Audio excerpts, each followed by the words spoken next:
পেলাম। চমৎকার, চমৎকার, কি সুন্দর। আবার আবার কার সর্বনাশ করবি মা? তিন ভূত হঠাৎ তার সামনে এসে হাজির হয়। না না, আমি বিয়ে করব না, আমাকে ছেড়ে দিন দয়া করে। তোমার শনির দশা চলছে বাবা। ঘনা, ও ঘনা, ছি ছি ছি ছি ছি, বউ তো নয়, যেন পেতনি। ওরে বাবা রে, এ তুই কি বউ আনলি? নতুন বউ ঘরের জানলা দিয়ে হাত লম্বা করে একেবারে গিলে নিল সেটিকে। হ্যাঁ, আমি পেতনি, আমি এই বাড়ির বউ।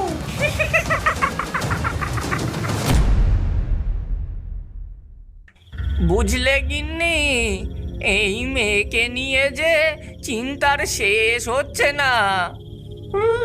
কেন গো? কেন আবার কি, বুঝতে পারছো না? মেয়ের যে বিয়ের